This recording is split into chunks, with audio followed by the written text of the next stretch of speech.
8 de la mañana en la República Argentina. Tenés 20 grados, 8 décimas de temperatura en la ciudad de Buenos Aires. Aflojó un poquito la lluvia, pero está realmente feo. Sí, fea la feo. mañana, muy fea.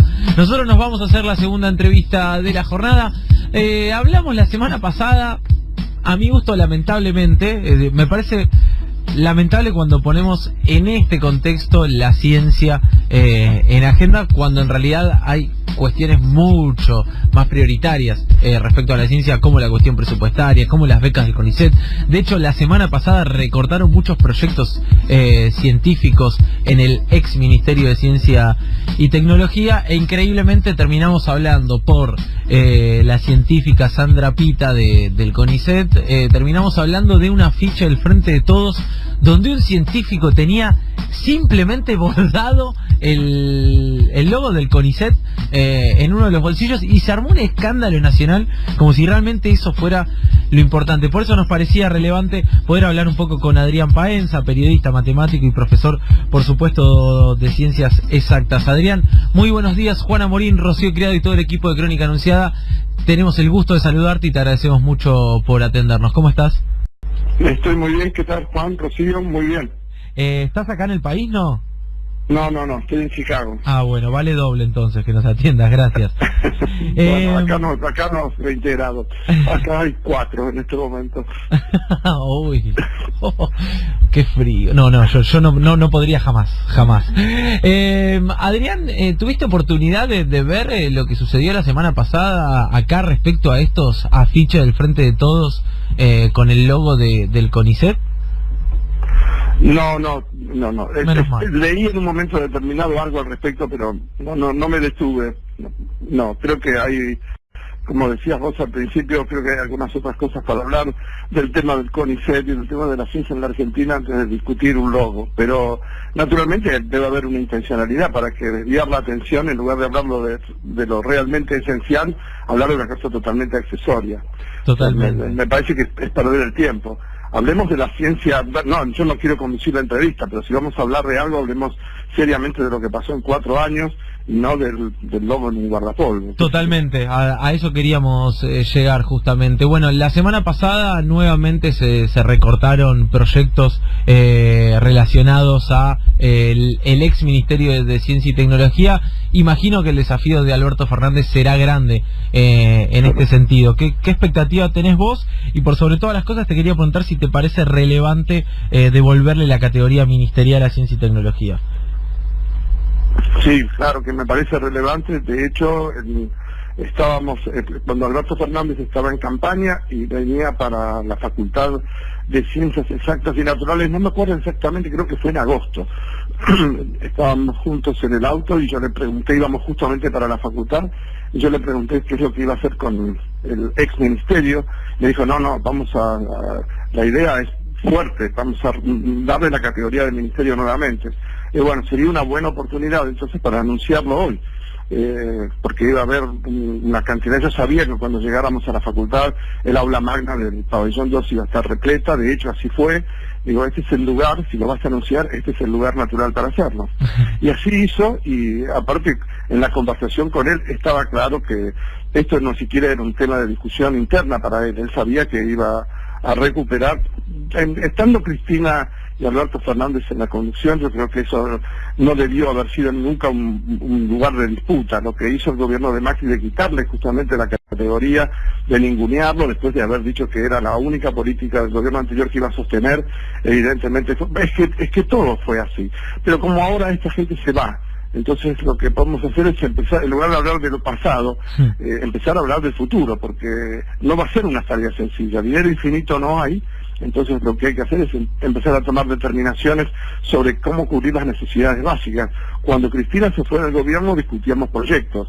¿Qué proyectos? Proyectos satelitales, de radares, de vacunas, no sé, de reactores nucleares, cantidad de cosas en donde el país se había posicionado en lugares de vanguardia. Sí. Ahora estamos discutiendo nuevamente sobre presupuestos, sobre gente que se va, sobre proyectos cancelados, la cancelación de becas, etcétera. Es decir, volvemos a hablar como si nos hubiéramos retrotraído a 20 años para atrás. Claro. Ahora, Adrián, ¿cómo estás? Rocío Creo te saluda. ¿Qué tal, Rocío? Mucho gusto. Mucho gusto. Si bien es lamentable tener que estar hablando, como vos decías, de todo esto que pasó en estos 4 años, te quería preguntar un poco en el marco histórico cómo lo veías, porque así como se le bajó el rango al Ministerio de Ciencia, ocurrió lo mismo con ministerios tan importantes como Salud y como Trabajo. ¿Qué te parece que va a pasar con este gobierno en la historia y en lo que se viene, digo, como aprendizaje para no volver a destruir las cosas que se han construido? Digo, ¿qué percepción tenés vos de cómo se va a recordar este gobierno en términos históricos y en términos de acciones a partir de esto? Y bueno, en el momento en que podamos tomar una perspectiva histórica, que tampoco yo soy la persona para tenerla, porque creo que es muy difícil en este momento cuando la historia está en gerundio, cuando la estamos haciendo, construyendo, digamos, es muy difícil tener la capacidad, por lo menos yo no estoy seguro, estoy convencido que no la tengo, de poder levantarme del nivel del piso y mirar con un poco de, digamos, con un panorama histórico y mirar las cosas para tratar de sacar conclusiones. Pongámoslo de esta manera, en el momento que haya menos emociones, cuando la gente esté menos agitada, menos comprometida con las venas en sus lugares naturales y no en fervores, no sé cómo se podrá decir, pero enfervorizada frente a cada uno de los acontecimientos. El hecho de que estuviéramos hablando del lobo demuestra que todavía estamos muy en la pelea. Entonces, cuando podamos tener una perspectiva, vamos a mirar este gobierno como un gobierno realmente de una vergüenza, y estipular, entonces, en lugar de calificar, y yo acabo de cometer el mismo error, en lugar de calificar, empezar a mirar lo fáctico. A ver, independientemente de cuáles fueron los anuncios de Macri en su momento, mirar qué fue lo que pasó, y tomar área por área y empezar a desglosar cada cosa. El hecho de que se hubieran quitado la categoría del Ministerio del Trabajo y de Salud, y al de Ciencia, va a quedar como datos para analizar, datos, digamos, episódicos, fácticos, que no van a poder ser refutados. Vamos a poder mirar con un poco de perspectiva también los distintos presupuestos, porque en definitiva hacer política es entregar y decidir cuáles son las prioridades. Uno tiene, como decía hace un rato, no hay una cantidad infinita de dinero, hay una cantidad finita, y hacer política es tomar determinaciones, hacer una tabla de valores. Es decir, voy a pagar tal cosa, va a entrar una cantidad de dinero por impuestos, por lo que fuere, por exportaciones, por la cantidad de cosas que podemos poner en el haber, y vamos a pagar y vamos a invertir en determinadas cosas. Bueno, habrá que ver cuánto dinero salió del país, cuál fue la política económica, a quiénes favoreció, etcétera, etcétera, y hay que hacer un análisis más global con un poco más de tiempo, y como dije al principio, no soy yo la persona para hacerlo, pero en todo caso, una conclusión importante podría ser que históricamente este tipo de gobiernos como los que se van, siempre llegaron al país a través de las dictaduras, por golpes militares. Nunca hubo políticas económicas como las que implementó el gobierno de Macri, sin que hubiera habido un golpe militar atrás. O sea, siempre fueron políticas establecidas por una coalición cívico-militar. Esta vez no intervinieron los militares, o por lo menos no en manera visible. Ya han salido de la escena política. Ahora, yo nunca creí que el pueblo podía votar, y de hecho así fue, votar ahora lo hizo en un 40% casi, votar por políticas neoliberales. Bueno, llegaron al poder, y uno podría mirarlo así. Cuando ganó Macri, ganó por 2 puntos en segunda vuelta, y fíjense, al decir 2 puntos, uno está diciendo lo siguiente: si 1%, un 1% de la gente que votó en ese momento hubiera votado al revés, hubiera sido un empate, porque hubiera sido 1% menos para Macri y 1% más para Scioli.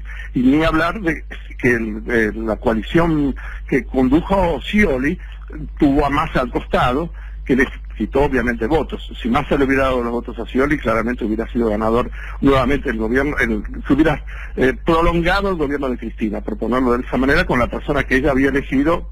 Yo estoy en desacuerdo porque a mí Scioli no me parecía que fuera un buen candidato, pero aún así, ahora, después de haber gobernado nada más que 4 años, el gobierno anterior había gobernado 12, 4 años, el gobierno ganó, la oposición gana con 8, 9, 10 puntos de diferencia, no sé, después de haber gobernado el otro por 4 años nada más y en primera vuelta. Esto está diciendo cosas. Pero también hay para analizar qué fue lo que pasó en toda la parte centro del país, porque hay un 40% del país, 38%, no importa, que lo vota Macri. Entonces, ¿por qué?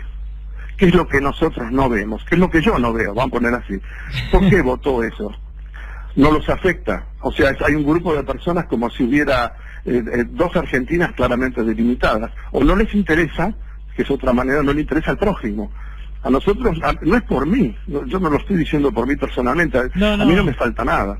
pero no les importa a la gente. Es muy interesante el planteo ahora, y Adrián, justamente siguiendo este mismo análisis, ¿no hay posibilidades que se haya tomado las PASO como una suerte de primera vuelta y la primera vuelta como una suerte de balotaje donde hubo una polarización a tal punto que mucha gente se sumó a votar y fue a votar directamente a Macri por temor al regreso de tal o cual persona e incluso migró su voto de, no sé, Espert, Gómez Centurión y Lavagna hacia Macri, y en cambio el votante Alberto Fernández, al haber tenido de entrada una unidad, votó en las PASO, votó de nuevo en primera vuelta y no se sumó mucho también porque daba la impresión que ya había ganado. Digo, el votante de izquierda que tal vez hubiera votado a Alberto Fernández en un balotaje, no lo fue a votar en primera vuelta porque dijo, bueno, ya sacó 48 puntos, no me necesita, digamos. Bueno, sí, podríamos hacer ese análisis. Aparte hubo mucha más gente que votó, no se contabilizaron los votos nulos, etcétera, pero esencialmente hay un 40% que, cambiando o no cambiando, votó, aunque sea porque como castigo por no querer que volviera Cristina, pero votó que se mantuvieran este tipo de políticas. Claro. Y eso nosotros no lo podemos soslayar, porque sería un buen momento para empezar a entender qué es lo que pasa del otro lado, o por lo menos es lo que yo querría poder hacer para educarme mejor. En lugar de combatirlo todo el tiempo, lo cual no quiere decir que deje de hacer, quiero entender, porque hay algo que pasa. No puede ser que el 40% de la población esté en contra de la otra gente. Me resisto a creerlo, no puede ser que sea así. O sea, que me queda cómodo tener una posición maniquea y binaria y decir, bueno, ellos que están del otro lado de la teórica o famosa grieta, son personas insensibles, injustas, no les interesa. Pero está mal ese análisis, digamos, porque es poner a todo el mundo en la misma bolsa y obviamente tiene que estar equivocado. Entonces, ¿qué es lo que me estoy perdiendo? ¿Qué es lo que no estoy analizando? Hay algo en algún lugar que yo no veo. Entonces, resulta fácil meter el problema debajo de la alfombra y decir, son insensibles, son injustos, son lo que fuere. Adrián, la calificación que... Sí. Paula Sabates te saluda, buen día. Mucho gusto. Uno de los lugares donde ganó Macri, o bueno, en realidad donde ganó Larreta, es aquí en la ciudad de Buenos Aires, y pensaba en lo que decías antes de volver a tener Ministerio de Salud, de Trabajo, de Ciencia. ¿Se puede, digamos, extender un gobierno de esas características como el que plantea Alberto Fernández cuando en el distrito más rico gobierna un gobierno neoliberal como el de Larreta? Y bueno, pero eso es lo que sucede también en democracias que llevan más años que la nuestra. O sea, por supuesto que lo ideal sería que no fuera así, pero en otro lugar también yo podría decir, no quiere decir que esté a favor de Larreta, ni mucho menos, pero a lo mejor si hubiera maneras de controlar, de manera tal de que no suceda lo que mucha gente cree que pasó durante los gobiernos anteriores, tampoco estaría mal. Yo no le tengo miedo a eso, porque refleja dos países diferentes. Miren lo que pasó en Córdoba, por otro lado, no solamente en la capital federal. O sea, de hecho, en Córdoba la diferencia fue mucho mayor a favor del macrismo. Entonces, ¿qué hacemos? ¿Ignoramos todo?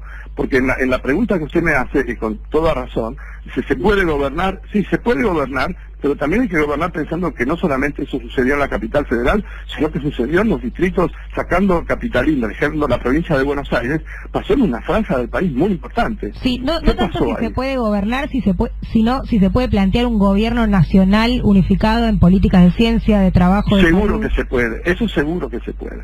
De eso además, no es que se puede, se va a poder, porque de hecho primero ya sucedió, porque esta gente, digamos que ahora, no pasó tanto tiempo, desde que el momento en que Cristina, ¿cuántos puntos sacó Cristina en un momento? No sé si fue en el 2013, no me acuerdo, 60 y pico %.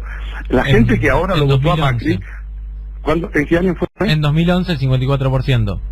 En el 2011. Bueno, digamos, hace 8 años había gente que no votaba, pero la mayor parte de la gente que votó ahora al macrismo también existía en ese momento. Claro. Sí, sí. O sea que evidentemente votaba de la manera en que lo hacía hace 8 años. Claro. Los que son antiperonistas, los que son, digamos, que están anti-Cristina o anti-gobierno kirchnerista, lo que fuere. Esa gente existía también antes. Y gobernar se pudo. Cristina pudo llevar adelante una cantidad de políticas populares, públicas, políticas de Estado, en donde realmente había inclusión. Yo no me voy a cansar de repetir un ejemplo, y lo digo sabiendo que parezco un disco rayado, pero a ustedes no se lo dije nunca.